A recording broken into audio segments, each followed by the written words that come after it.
Assalamualaikum warahmatullahi wabarakatuh. Selamat datang di podcast Horor Dwiwi. Oke teman-teman, di kesempatan kali ini aku akan melanjutkan sebuah cerita yang ditulis oleh Kak Restu Wiraatmaja. Ceritanya di sini masih berjudul Ngiprik Ketek ya. Nah, buat teman-teman yang belum mendengarkan ceritanya ataupun yang belum mengikuti alur ceritanya dari part awal sampai part ini, teman-teman harap simak ceritanya dulu dari awal ya, supaya kalian paham dan mengerti dengan cerita yang aku sampaikan. Oke, tidak usah pakai lama, langsung saja kita simak ceritanya ya. Check it out.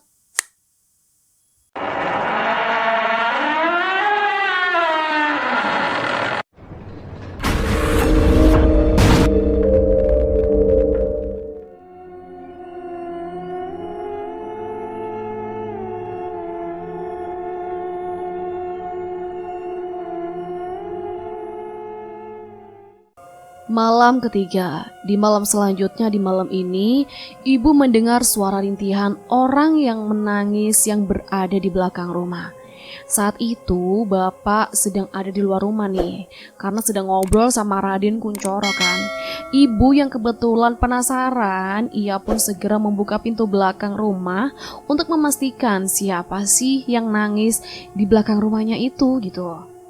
Nah, saat ibu ngebuka pintu belakang rumah, tiba-tiba, kalian tahu nggak ada siapa?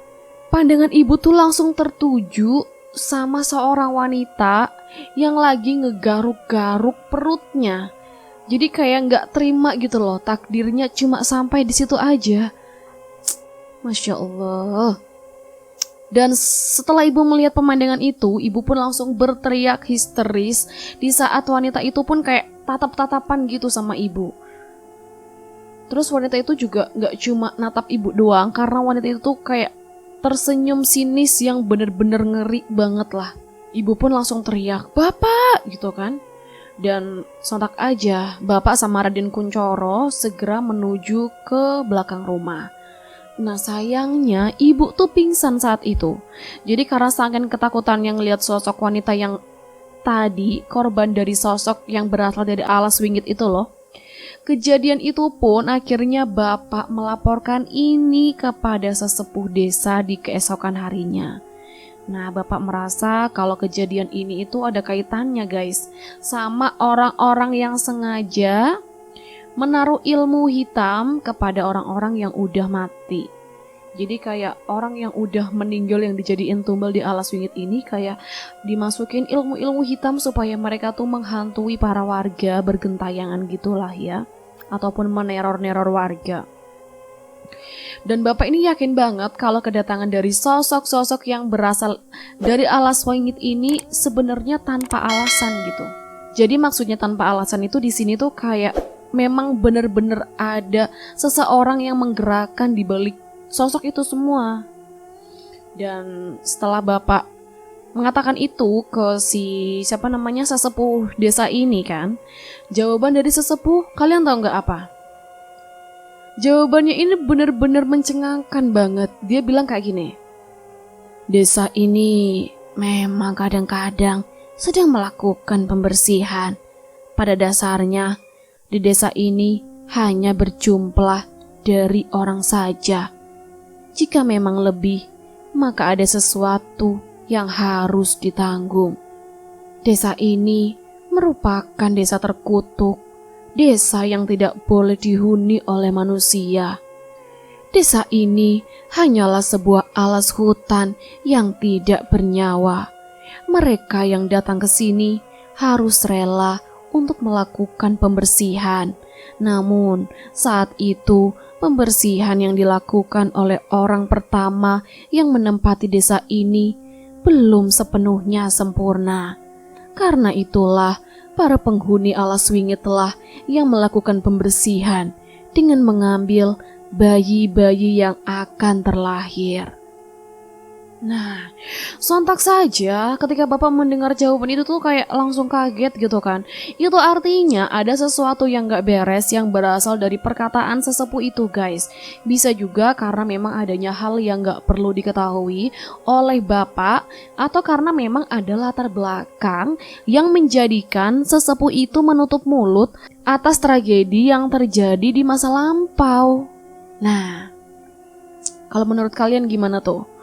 3 hari setelah kejadian yang aneh meneror kepada bapak dan juga ibuku, pertanyaan demi pertanyaan terus bermunculan di pikiran mereka.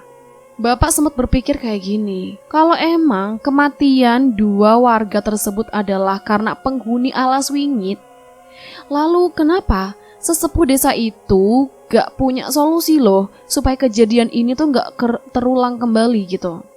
Bapak dan Raden Kunchoro pun akhirnya mencari cara buat ngebongkar sesuatu yang ada di desa ini. Nah, pertama-tama mereka berdua kembali menuju ke pemakaman 2 orang warga yang berada jauh dari desa. Lalu mereka akan melihat nih, apakah ada sesuatu yang menjanggal semenjak 3 hari dikuburkan. Dan faktanya memang benar guys. Kuburan dari 2 orang warga itu telah hancur dan dibongkar oleh seseorang. Wah, kira-kira siapa ya orang ini? Lalu yang lebih mengerikannya lagi nih, kalian tahu nggak apa yang terjadi? Kedua jasadnya itu hilang, nggak ada bekasnya sama sekali. Entah itu kemana hilangnya, ini masih menjadi misteri banget. Yang tersisa itu cuma ada kain kafan yang udah penuh sama darah dan juga lumpur yang menjadi satu. Jadi kayak kain kafan sama darah terus juga tanah itu kayak menggumpal menjadi satu bagian gitu loh. Dan mereka pun terheran-heran. Akhirnya Bapak sama Raden Kunchoro pun semakin yakin terhadap apa yang dipikirkannya. Sesuatu yang berada di desa bukanlah sebuah kutukan semata yang dikatakan oleh sesepuh itu, melainkan ada seseorang atau oknum lain yang menjadikan hal tersebut demi menjaga sesuatu yang tidak diketahuinya. Akhirnya malam pun tiba. Bapak bersama Raden Kunchoro pun memutuskan supaya berjaga-jaga. Jadi mereka ini kayak bergadang gitu kan. Saking penasarannya mereka berdua ini sampai bergadang gak tidur supaya mereka tuh mendapatkan informasi apa sih sebenarnya yang terjadi di malam hari di desa ini gitu loh. Nah, tepat saat itu Bapak sama Raden Kunchoro gak sengaja nih ngelihat seorang warga yang keluar sembari membawa sebuah bungkusan berwarna hitam. Lalu orang itu menuju ke sebuah tempat yang ternyata berada dekat dengan keberadaan alas wingit. Kira-kira yang dalam plastik itu apa ya guys? Akhirnya karena orang ini gerak-geriknya mencurigakan, Bapak sama Raden Kunchoro pun akhirnya mengikuti orang ini. Ketika orang itu tiba di tempat tujuan, tiba-tiba dia langsung ngeluarin pisau guys dari ikat pinggangnya dan perlahan menyesetkan tangannya dengan perlahan menggunakan pisau itu. Kayak set-set gitu loh. Kengerian itu pun akhirnya kayak, ih kok serem banget lah ketika darah itu diteteskan ke sebuah kain yang berwarna hitam yang belum dipastikan kain itu tuh isinya apa gitu loh. Nah akhirnya Bapak sama Raden Kunchoro pun sampai dibikin penasaran sama orang itu. Sampai-sampai akhirnya momen yang ditunggu pun tiba. Kedua tangan dari orang itu bergerak ke atas seperti sedang memanggil sesuatu kayak, gitulah ya. Dan gak lama setelah itu ada suara gemuruh, entah dari mana asalnya nih. Jadi suaranya tuh tiba-tiba kayak rame gitu loh.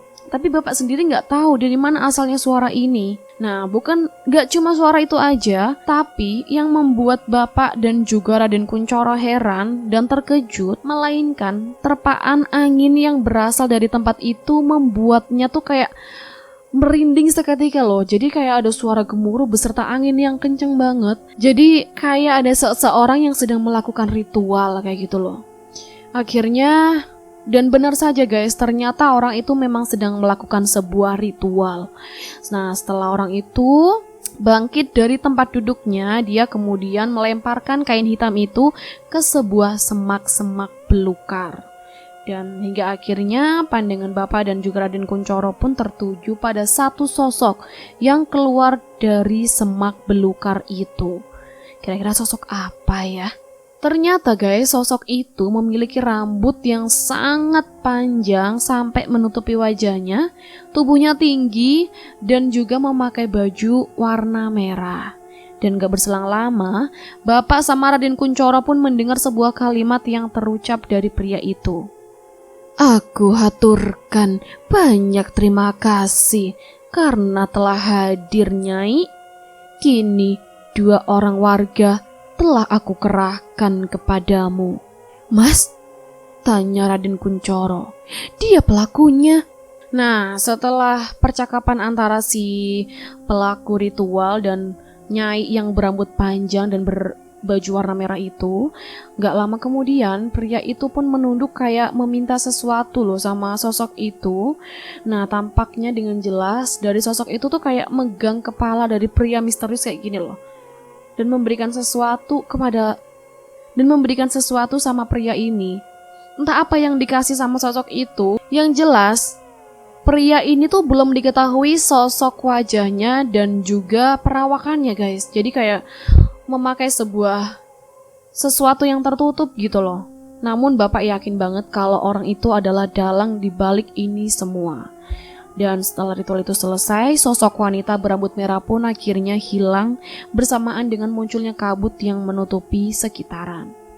Namun aneh banget guys, pas sosok itu menghilang, tiba-tiba orang ini tuh langsung mengarah ke sebuah pohon, yang mana pohon ini itu adalah tempat persembunyian Bapak dan Raden Kunchoro. Jadi seolah-olah orang ini tuh tahu kalau Bapak sama Raden Kunchoro ini lagi mengawasi gitu loh.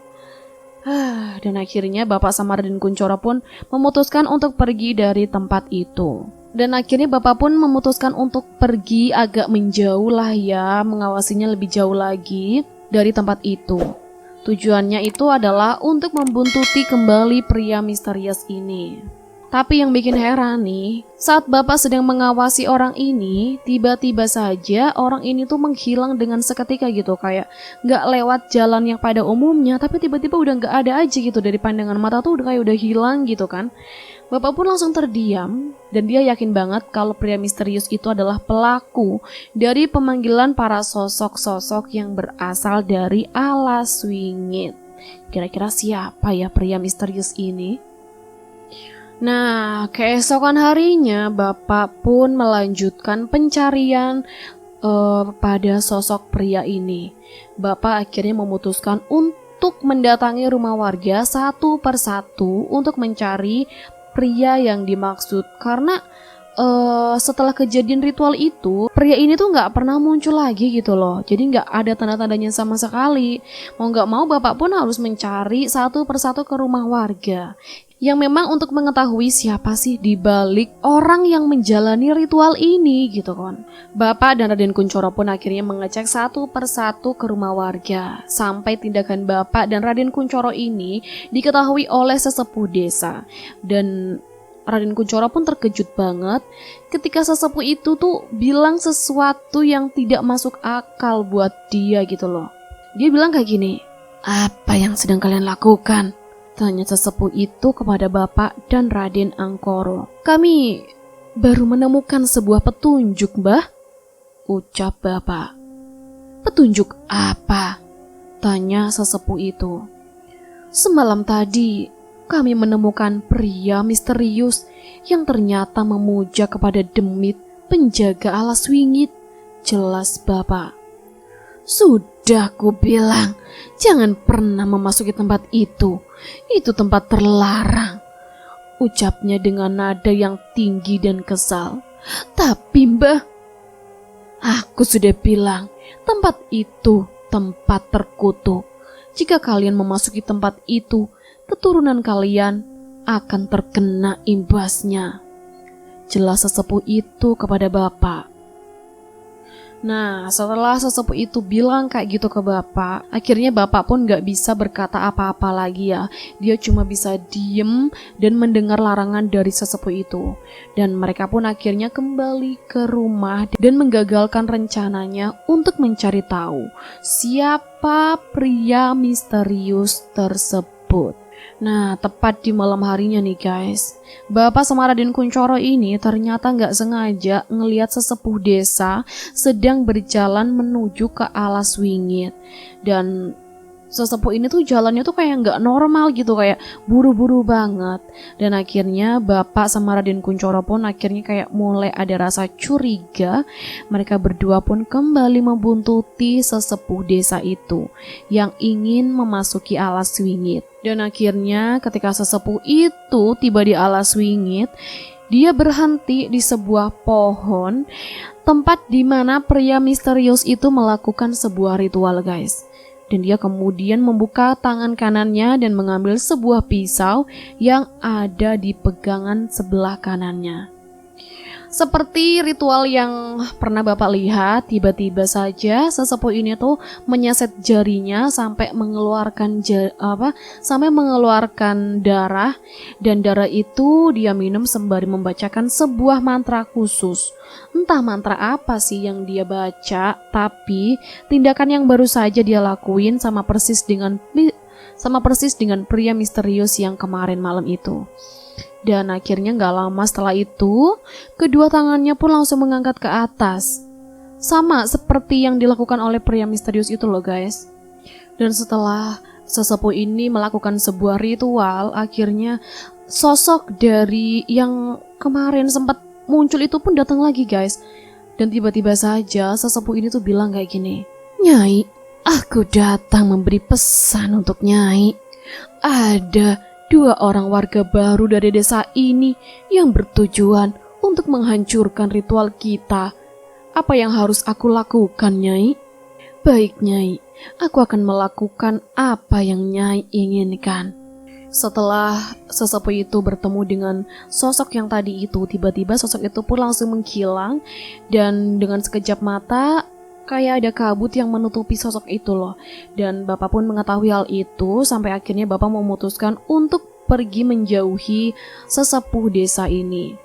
Dan Bapak pun sempat berbincang sama Raden Kunchoro kayak gini, "Mas, kita mau kemana? Kita harus lari dari desa ini. Lari? Kita akan ditumbalkan. Tapi Mas, bagaimana dengan nasib para warga yang lain? Apa Mas gak kasihan dengan mereka?" "Aku akan menyelamatkan mereka, tapi untuk sekarang kita harus menghentikan sesepuh dan pria misterius itu. Jika tidak, akan banyak tumbal yang mati dengan sia-sia." Dan akhirnya Bapak pun mengetahui sisi kejam dan buruknya dari sesepuh desa ini. Dan ternyata kematian dari para warga desa itu terjadi karena ulah sesepuh dan pria misterius itu. Akhirnya mereka berdua pun menyusun strategi untuk melakukan sesuatu demi tujuan tertentu. Dan keesokan harinya Bapak dan Raden Kunchoro pun akhirnya berbincang-bincang kembali membahas permasalahan ini. Dan dia bilang seperti ini, "Mas, apa Mas yakin kalau sesepuh ini ada kaitannya dengan pria misterius itu?" tanya Raden Kunchoro. "Aku yakin, tapi yang buat aku kaget sama kesel cuma satu." "Apa itu Mas?"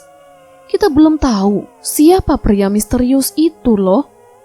Dan ketika Bapak sedang berbincang-bincang seperti itu dengan Raden Kunchoro, tiba-tiba saja ada orang yang berteriak-teriak di depan rumah guys. Orang ini berduyun-duyun membawa senjata tajam sembari meneriakkan sebuah kalimat yang nyuruh Bapak sama Raden Kunchoro untuk pergi dari desa loh.